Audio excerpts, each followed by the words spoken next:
Kalau sebagai seorang karyawan, kita harus melihat dengan cerdas, ya. Yang paling harus kita lihat adalah apakah di tempat bekerja kita, saya sudah ditanggung dengan program pensiun. Menyiapkan 10-20%, ya, dari penghasilan kita untuk setiap bulannya mengcover persiapan pensiun kita ke depan. Udah masuk usia 55 tahun, mendekati 50 tahun, 2 tahun, itu apapun investasinya, itu wajib dipindahkan ke investasi yang paling minim resikonya.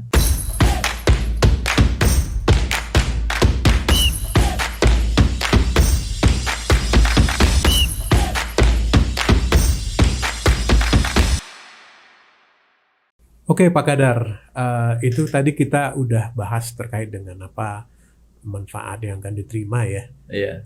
dan kenapa itu perlu ya kan ya, terutama untuk menyiapkan diri ya bagi seseorang setelah dia mungkin memasuki masa pensiun, dia udah nggak produktif lagi gitu kan. Iya. Nah sekarang apa yang harus dilakukan Pak untuk mempersiapkan itu, ya kan, melalui Iya. program BPLK misalkan ya. Iya. Baik itu misalkan dari perusahaan ataupun dari individu-individu pekerja mandiri ini nih. Nah, Iya. mungkin bisa ceritakan Pak gimana kira-kira? Baik.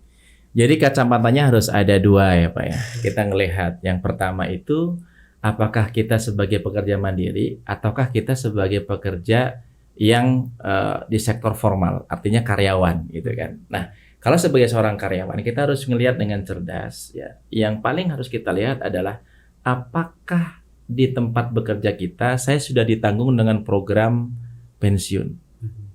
Nah, kalau misalnya saya sudah ditanggung dengan program pensiun tadi, ada dua. Ada yang dari BPJS Tenaga Kerja, ada yang dari Undang-Undang Tenaga Kerja. Gitu ya, dalam bentuk nanti bentuknya adalah manfaat pesangon yang atau manfaat pensiun dari sisi pasca kerja yang dibayarkan ke kita. Ya. Tetapi ingat, itu kalau kita hitung memang standarnya hanya akan mencakup di 30% dari kebutuhan replacement rate kita yang ideal tadi.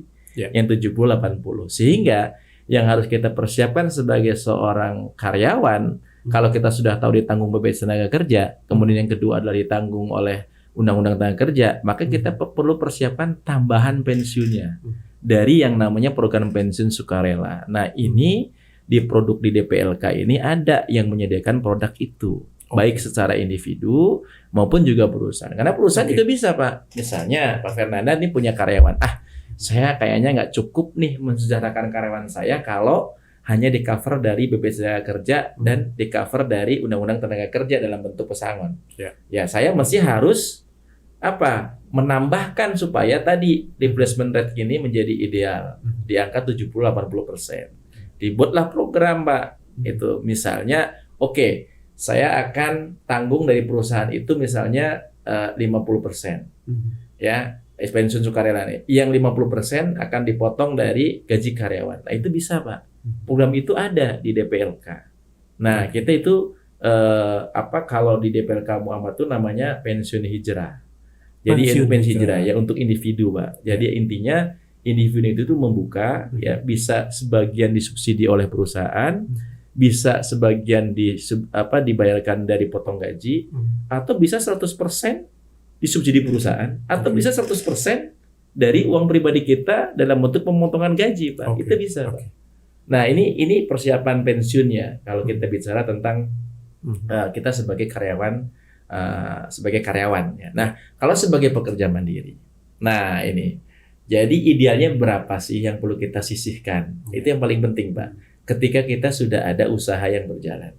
Jadi idealnya adalah kalau sebagai seorang pekerja mandiri, setidaknya kita itu menyiapkan 10-20% ya dari penghasilan kita untuk setiap bulannya mengcover persiapan pensiun kita ke depan. Ini tentunya akan lebih besar gitu kan ya. Sebenarnya di luar negeri udah di atas 20%, Pak. Pekerja formal udah 20% gitu. Tapi setidaknya kalau kerja mandiri kan kita secara secara penghasilan tentunya akan fluktuatif ya gitu kan ya. Atau bisa jadi berubah-berubah ya. Setidaknya 10-20% itu harus kita siapkan untuk penghasilan bulanan. Dari penghasilan bulanan. Dan karena pekerja mandiri otomatis kan 100% ya tidak disubsidi kan Pak, dari orang lain kan, mesti dia sendiri kan. Nah, produknya ada di kita Pak. Produknya ada di kita. Nah, ini caranya gimana kalau membuka? Nah, kan gitu jadi pertanyaan kan ya. Betul. Iya, sekarang semua lembaga DPLK itu ya menerima siapa saja, baik korporasi maupun individu untuk membuka program pensiun yang sifatnya tadi. Gitu. Tinggal aksesnya. Kalau di DPLK Muhammad itu work life itu nggak perlu lagi untuk datang ke bank muamalat gitu kan ya, atau misalnya datang ke DPLK gitu kan ya. Tapi sudah ada Pak. Kita bisa buka rekeningnya itu lewat website. Bahkan sekarang sudah saya buka yang namanya registrasi lewat mobile bankingnya bank muamalat. Itu sudah Pak, semudah itu gitu. Dan terus cara kita kepemilikannya gimana? Kan kalau dulu identik namanya program pensiun itu ada sertifikatnya, ada bukunya. Sekarang kita banyak pilihan ya, dengan dunia digital yang ada sekarang berkembang ya. DPLK Muamalat ini sekarang tidak lagi bicara tentang buku tabungan buku pensiunan gitu kan ya sebagai bukti. Kita ada namanya electronic card. Jadi ketika sudah kita dapat nomornya ya nanti Worlifer itu bisa untuk membuka websitenya atau kita bisa mengakses namanya electronic card kita. Jadi nggak perlu ada yang namanya buku gitu. Jadi buku itu pilihan, bisa pakai buku, bisa pakai electronic card. Nah ini udah sesimpel itu gitu. Kalau kita mau punya program pensiun, itu Pak. Kalau kita bicara tadi mempersiapkan pensiun kita sebagai karyawan yang formal maupun sebagai karyawan sebagai pekerja mandiri.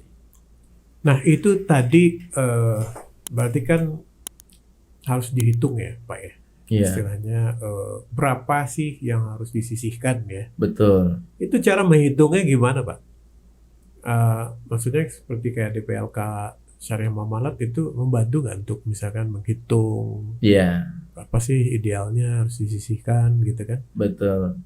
Jadi kita biasanya kalau ketika ada calon customer kita ya yang buka program pensiun, itu yang pertama ditanya pasti, tolong dong saya dilihatin ada simulasinya nggak? Kan gitu kan Pak? Betul.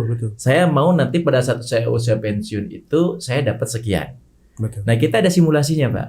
Bahkan itu ada di website kita Pak. Bapak boleh akses tuh. Ya jadi kita bisa lihat gitu kan ya. Ketika kita mau usia pensiunnya berapa, itu kan yang disebutkan di situ gitu kan.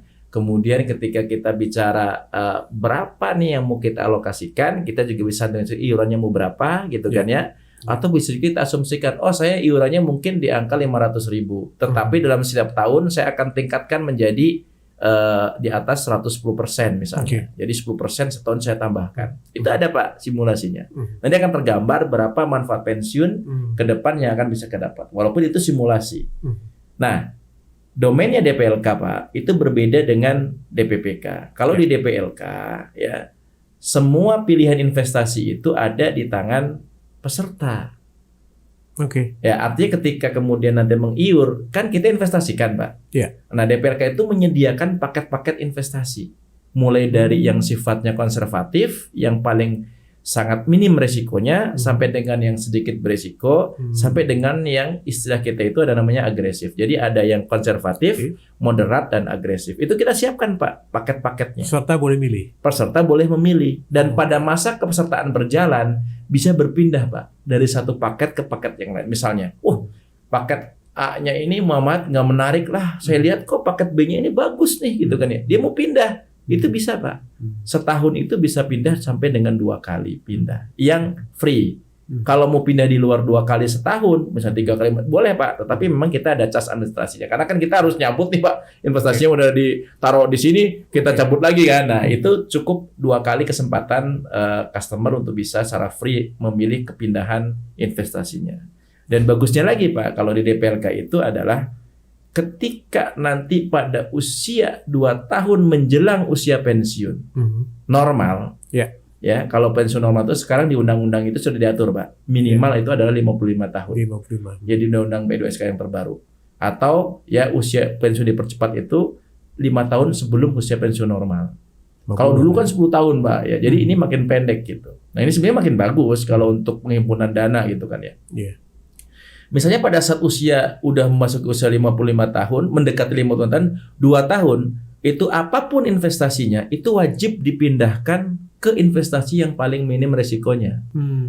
Jadi itu untuk menjamin supaya di 2 tahun terakhir pada masa kepesertaan itu memang investasi itu berada di investasi yang paling sedikit resikonya. Itu ada aturannya dalam undang-undang. Di dalam aturan tentang dana pensiun. Jadi ini terkait dengan investasi itu perjalanan seperti itu, Pak. Nah, ini kan sounds like-nya kelihatan ini kayak investasi ya, Pak ya. Betul. Gitu kan. Mungkin your lifer nanya, apa bedanya kalau saya investasi sendiri? Misalkan dia bekerja mandiri. Ya udah saya sisihkan sendiri gitu kan. Saya masukkan reksadana atau saya masukin deposito gitu kan ya, atau tabungan biasa aja gitu kan yang ada bagi hasilnya gitu kan. Nah, itu apa bedanya gitu? Kelebihannya ya. Apa di dana pensiun gitu? Mungkin bisa cerita, Pak. Baik. Yang pertama tentunya kelebihannya adalah kita itu produk yang legal. Ya. Artinya berizin, ya, sesuai dengan izin kita ya tentunya Otoritas Jasa Keuangan, ya, sebagai bagian dari pengawasan mereka dan pembina kita. Ya, itu yang pertama adalah berizin, produknya itu berizin. Jadi ketika kemudian ada produk lain yang tidak ada izin OJK sebagai pensiun, ya bisa aja investasi di situ, tetapi itu bukan menjadi program pensiun lah, gitu. Betul. Nah, yang kedua, ya DPLK ini sebetulnya ada 7 asas, Pak. Yang bisa melindungi ya keberadaan peserta pensiun dan dananya terhindar dari hal-hal yang tidak diinginkan. Ya, jadi saya terangkan 3 aja, Pak. Di dalam DPLK itu ada asas namanya asas keterpisahan harta. Apa artinya? Bahwa dana-dana yang dihimpun di DPLK itu tidak akan otomatis atau tidak boleh menjadi bagian dari aset pendiri, Pak. Jadi kalau Bapak mau lihat DPLK Syariah Muamalat itu asetnya misalnya sekian triliun gitu. Itu di laporan keuangan asetnya Bank Muamalat itu nggak akan ada, Pak, tersebut menjadi bagian dari aset muamalat karena emang nggak boleh. Asasnya ada keterpisahan harta. Di dalam keterpisahan harta ini juga ada konsekuensinya. Jadi pada saat pendiri itu mengalami pailit, itu tidak bisa menjadi bundel pailit, Pak. Dana pensiun itu aman, Pak. Itu yang pertama. Nah, yang kedua adalah ada namanya asas portabilitas. Asas portabilitas itu adalah asas di mana peserta pensiun itu boleh memindahkan dari satu lembaga pensiun ke lembaga pensiun yang lain, Pak. Misalnya perusahaan Bapak pada saat sekarang ikut di DPLK Syariah Muamalat misalnya. Tiba-tiba atas inisiatif perusahaan Bapak yang udah berkembang sedang rupa, Bapak mendirikan sendiri nih dana pensiun gitu. Itu boleh dipindahkan, Pak. Iya, dan kami nggak boleh melarang, Pak. Atau misalnya pada saat dihandle oleh DPLK yang satu, wah ini kurang menarik nih, investasinya kurang bagus nih, boleh nggak kita pindah ke DPLK lain? Boleh, Pak. Karena ada asas namanya portabilitas tadi. Jadi ini melindungi konsumen atau melindungi peserta pensiun supaya apa? Supaya dia bisa switching ke yang lebih baik, atau kalau ada permasalahan dia bisa berpindah ke program yang lain tanpa harus dia kayak model tabungan gitu ya, tanpa mesti harus istilahnya dialihkan gitu kan ya, menjadi bukan program pensiun gitu, tapi ini dialihkan ke program pensiun yang sama juga bisa, Pak, di lembaga pensiun yang lain. Nah, asas yang ketiga adalah asas pembinaan dan pengawasan. Artinya apa? Lembaga kita itu selalu dibina dan diawasi oleh Otoritas Jasa Keuangan Republik Indonesia. Jadi semua produknya tadi berizin, ya kita juga secara regulasinya juga harus harus dipenuhi gitu kan ya. Kita juga secara investasinya dan segala macam diawasi, jadi sangat aman. Beda kalau kemudian kita investasi sendiri.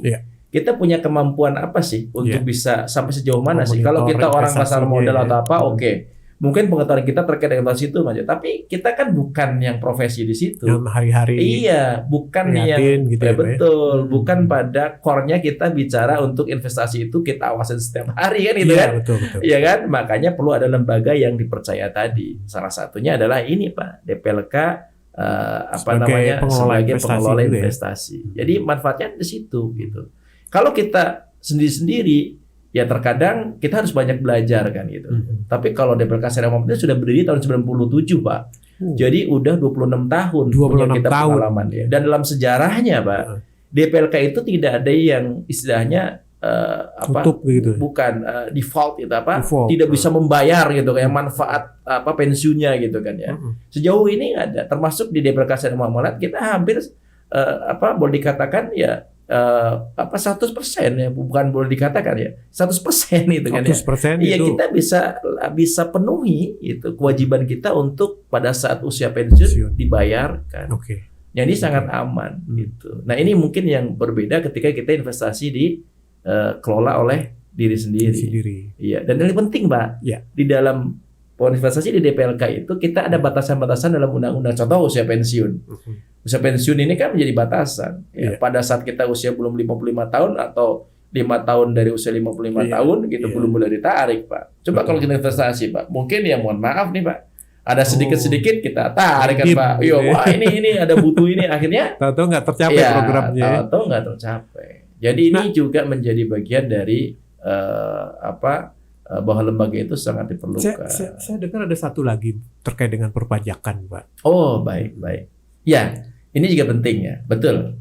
Jadi kalau kita investasi mandiri atau sendiri, itu kan contoh nih deposito gitu kan ya. Itu kan kalau kita deposito pasti ada potongan 20% ya, Pak ya. Betul. Kalau deposito kita udah di atas 7 juta gitu kan ya, kemudian ada hasilnya dipotong 20%. Tetapi kalau di lembaga DPLK atau di dana pensiun pada umumnya itu tidak ada potongan pajak investasi, Pak. Jadi investasi di DPLK itu 100% ya, itu akan kembali ke DPLK atau kalau DPLK karena akadnya di kita itu akadnya adalah kita tidak memotong bagi hasil, 100% akan lari ke peserta lagi. Investasinya tidak ada potongan pajak. Jadi bagaimanapun juga investasi di DPLK itu akan jauh lebih besar dari investasi normal yang dipotong pajak. Itu mungkin salah satu dan juga buat ini juga ya, Pak, buat penggajian kalau nggak salah ya. Betul. Jadi ya manfaat yang berikutnya dari sisi sektor perpajakan ya, Pak ya. Selain juga investasi itu bebas pajak, yang terpenting juga ketika misalnya perusahaan itu membayarkan sendiri manfaat pensiun, itu aturan pajaknya pajak progresif sampai 25%. Tetapi ketika kemudian dibayarkan melalui lembaga pensiun, konteksnya adalah dilakukan program pensiun di lembaga pensiun seperti DPLK ya, yang secara sustain dia mengiur dan seterusnya. Pada saat manfaat pensiun dibayarkan, pajak final hanya di 5%, Pak. Jadi ini sesuatu yang mungkin menjadi yang efisiensi bagi perusahaan. Kalau PPh 21-nya ditanggung oleh perusahaan, atau akan menjadi sesuatu yang manfaatnya akan lebih besar diterima oleh karyawan. Ketika PPh 21-nya itu ya kemudian dibebankan kepada karyawan. Tapi benar, Pak, istilahnya itu ketika misalkan pendapatan dari karyawan kemudian sebagian itu ditaruh di iuran untuk dana pensiun di DPLK, itu dia nggak terkena PPh 21. Betul. Tidak menjadi bagian dari objek yang kena pajak. PPh 21. Betul. Segala iuran yang berkaitan dengan dana pensiun atau program pensiun itu tidak menjadi perhitungan dari PPh 21. Itu juga manfaat lagi kan. Manfaat kalau misalkan lagi, dia mengelola sendiri, berarti kan satu dia udah kena PPh 21. Betul. Ya kan? Yang bisa progresif tuh. Kemudian dia kelola investasi sendiri, kena lagi, taruh deposito misalnya kena lagi 20%. Sementara kalau di DPLK dua-duanya nggak kena. Ada lagi, Pak, manfaat lagi yang mungkin yang ini juga menjadi manfaat utama juga ya. Kalau perusahaan itu menaruh pencadangan pasca kerjanya misalnya gitu kan ya, dikelola oleh dana pensiun, dikeluarkan ya, itu kan sebenarnya sudah menjadi deductible expense, artinya sudah menjadi yang sudah dibiayakan. Nah, ini tidak menjadi objek PPh 25 badan. Artinya itu juga akan menjadi lebih efisien daripada kemudian ditaruh terus di dalam neraca perusahaan gitu kan ya. Ya, ini juga menjadi satu keunggulan gitu. Nah, kemudian yang kedua adalah ya pada saat kita investasi ya ini kan menghasilkan return ya. Hasil investasi ini otomatis ketika ini adalah dana pengelolaan dari pasca kerja, otomatis akan menjadi bagian dari penambahan pencadangan pasca kerja perusahaan. Oke. Nah, ini juga menjadi sesuatu yang keunggulan dari investasi di DPLK. DPLK. Sehingga kalau misalnya perusahaan itu setiap tahun kan dihitung, Pak, secara aktuaria gitu kan ya. Yeah. Atau dihitung oleh aktuaris. Oh, sesuai dengan PSAK 24 gitu kan ya. Yeah. Pencadangan kita untuk pesangon atau untuk pasca kerja adalah taruhlah misalnya totalnya misalnya di 10 miliar.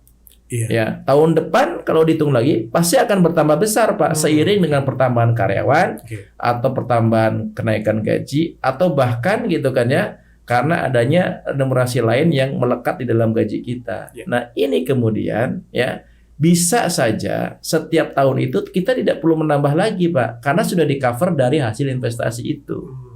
Nah, ini kan suatu keunggulan juga, Pak.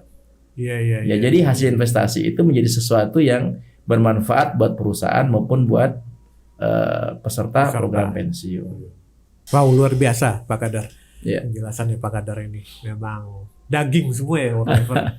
Nah, tapi saya ada satu pertanyaan nih. Mungkin sebelum kita tutup podcast kita ya, Pak Kadar ya. Dan mungkin saya rasa juga pertanyaan work lifer ya, karena kan di berapa masa sekarang gitu kan, itu ada isu ya dana pensiun gitu kan ya, yang dikelola oleh beberapa lembaga lah gitu kan ya. Nah, saya nggak usah sebutkan lah. Ternyata pengelolaannya itu buruk gitu Pak, sehingga dikhawatirkan peserta itu nggak mendapatkan sesuai dengan yang diharapkan gitu kan. Ya. Nah, bagaimana nih Pak Kadar gitu kan ya, dan DPLK Syariah Muamalat melihat ini, dan apa yang berbeda ya DPLK Syariah Muamalat dengan lembaga-lembaga yang tadi gitu Pak. Silakan Pak. Iya, baik work lifer. Jadi ini kalau kita lihat memang fenomena yang terjadi ya. Ini kita akui juga memang di dunia dana pensiun itu ada beberapa kejadian ya, lembaga yang terkena ya bukan hanya isu ya setelah diperiksa gitu kan, ada penyimpangan dan seterusnya ya.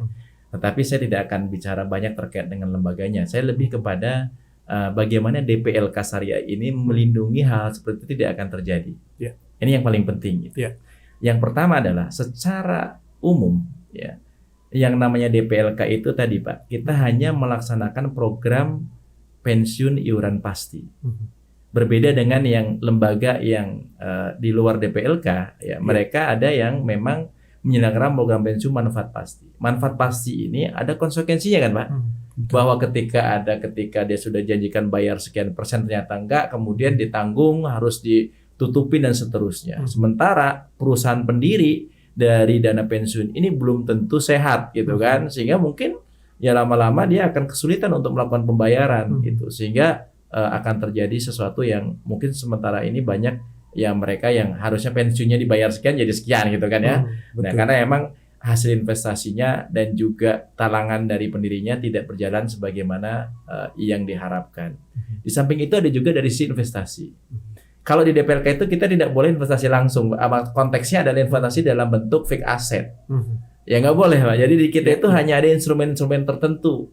Dan ini melindungi sebetulnya dari apa? Dari adanya instrumen-instrumen investasi yang menimbulkan risiko yang sangat besar.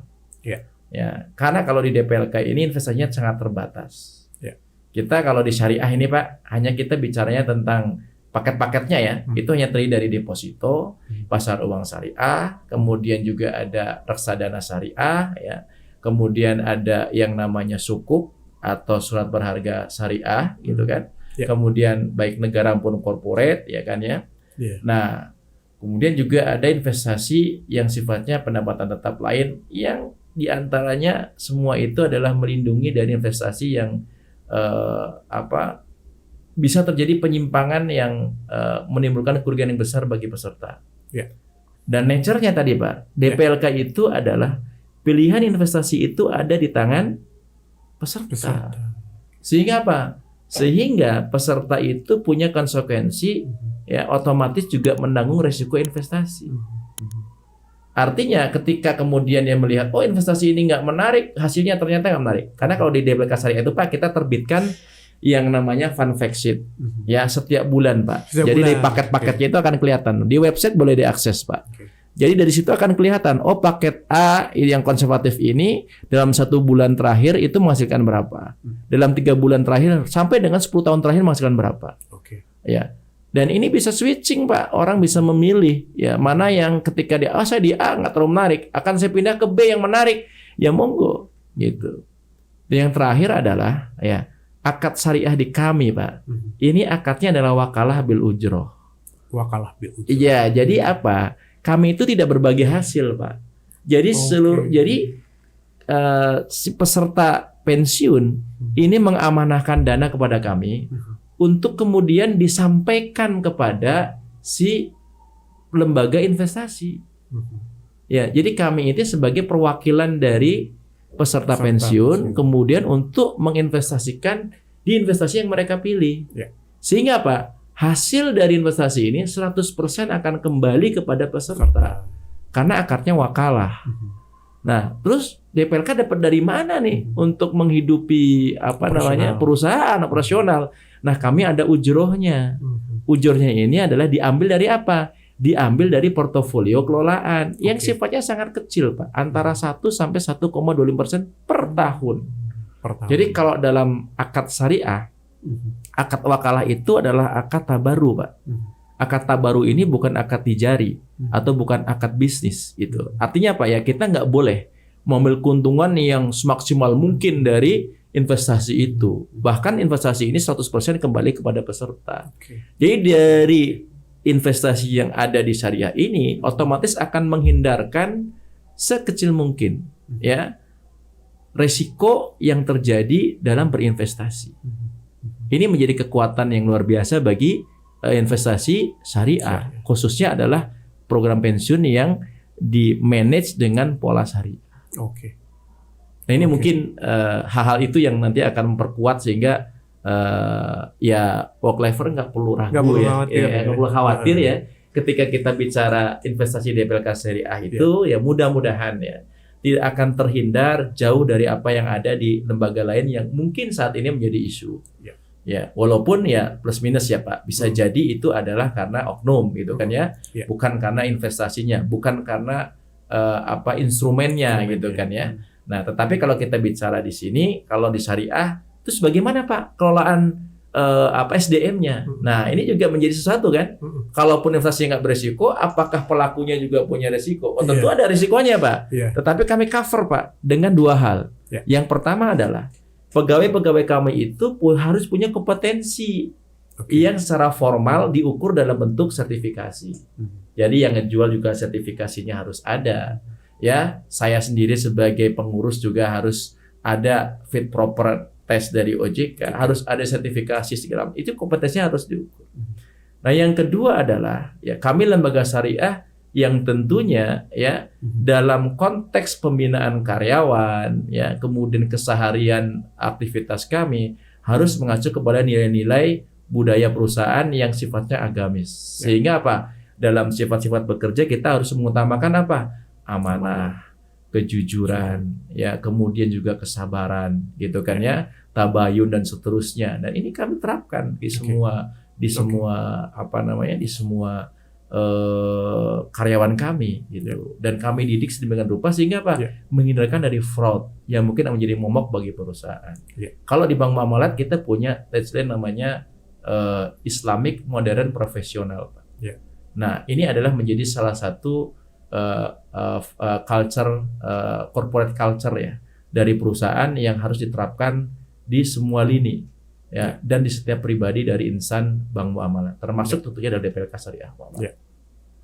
Ya, di samping tadi yang saya sampaikan Pak terkait dengan pembinaan karyawan gitu kan ya, kemudian investasinya yang jauh lebih aman ketika kita di struktur secara syariah ya.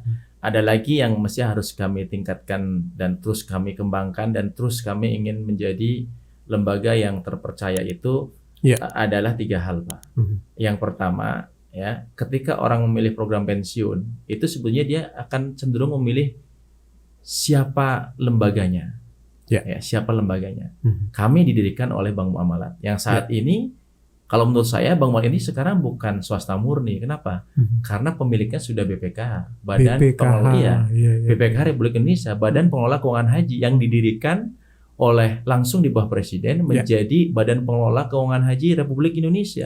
Dan saat ini adalah menjadi lembaga pengelola keuangan haji terbesar loh Pak di dunia. Di dunia Pak. Ya di dunia. Tabung haji Malaysia itu udah lewat Pak. Jadi kita itu terbesar gitu ya. Dan sahamnya itu kalau di Muamalat itu BPK itu mencapai lebih dari 82%. Artinya itu sudah menjadi pemilikan penuh dari BPK terhadap Bank Muamalat.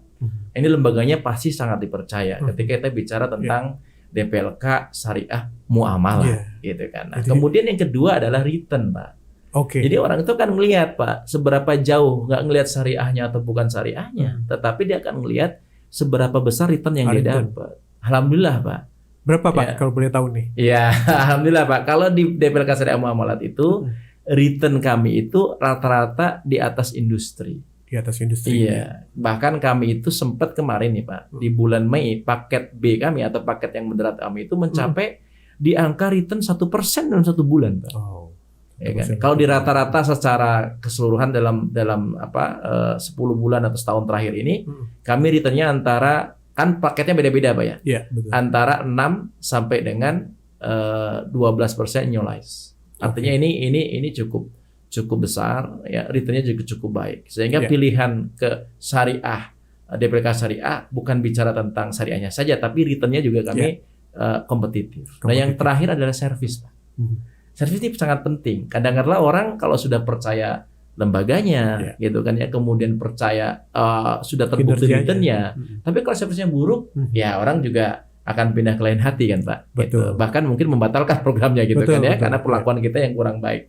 Alhamdulillah Pak, Bapak boleh cek di Google Review-nya DPLK Syariah Muamalat, itu kami ada dari bulan Agustus kemarin Pak ya, itu ada di 4,9 dari skala 5. Artinya kalau kita beli makanan kan lihat ratingnya Pak ya. Rating kami cukup hampir bagus sempurna Pak. Iya, dan kalau dibandingkan dengan DPK lain ya alhamdulillah kami berada di rating paling atas gitu dari Google Review. Dan yang review bukan 10-20 Pak. Di atas 260 reviewer gitu. Sehingga ini menjadi sesuatu yang menjadi kebanggaan kami. Dan memang bukan hanya secara Google Review saja. Kami juga pernah menjadi penerima dari market conduct untuk servis dari OJK. Sehingga kami bukan hanya bicara syariahnya saja, tapi kami secara servis juga mempunyai servis yang sangat baik ya. Tentunya adalah kompetitif di pasar industri dan tentunya boleh dibuktikan juga dari komen-komen dari reviewer yang pernah bersentuhan dengan DPLK Syariah Muamalat. Dan ini Pak, ini yang kami pertahankan ya. Kami sudah bagus lembaganya, returnnya harus bagus, servisnya juga harus bagus. Ya. Gimana our lifers? Ya. Kita udah bahas seputar DPLK, khususnya DPLK Syariah Muamalat, ya kan? Dari yang tadinya mungkin samar-samar, jadi lebih clear ya. Lebih clear. Walaupun kalau kita terusin masih banyak sih sebenarnya yang bisa kita bahas, ya. Tapi karena waktu kita terbatas, ya, paksa kita akhiri juga. Tetapi satu hal informasi penting nih yang mungkin saya harus sampaikan juga Pak, bahwa Payung dan DPLK Syariah Muamalat segera akan bekerja sama dalam bentuk produk DPLK Syariah Muamalat itu bisa ditemukan oleh user Payung ya di dashboard masing-masing. Jadi bagi Warlifer yang perusahaannya menjadi user di Payung nggak perlu repot-repot gitu ya, bisa join dengan program DPLK Syariah Muamalat melalui akun masing-masing gitu. Dan mungkin ke depan kita juga akan sediakan di Payung pribadi khususnya bagi Warlifer yang mungkin menjadi pekerja mandiri ya. Jadi tunggu aja, kita lagi onboarding bareng-bareng dengan timnya Pak Kadar ya. Insyaallah. Ya mudah-mudahan ini menjadi suatu pengayaan bagi kita semua ya Pak Kadar ya. Baik. Bagi Warlifer semua, dan mudah-mudahan kita bisa merencanakan pensiun yang sehat, pensiun yang layak, atau kalau yang di apa namanya di aplikasi syariah disebut sebagai pensiun apa Pak? Produknya namanya Pensiun hijrah. pensiun hijrah. Gitu ya. Mudah-mudahan bisa menjadi berkah buat semua ya. Kita Amin. tutup. Terima kasih Baik, Pak Gadar ya terima kasih. untuk kehadirannya di studio World Life Talk by Payung. Dan kita ketemu lagi di topik-topik yang lain di session berikutnya. Terima kasih. Terima Selamat sore. kasih. Selamat sore, Assalamualaikum. Work Life.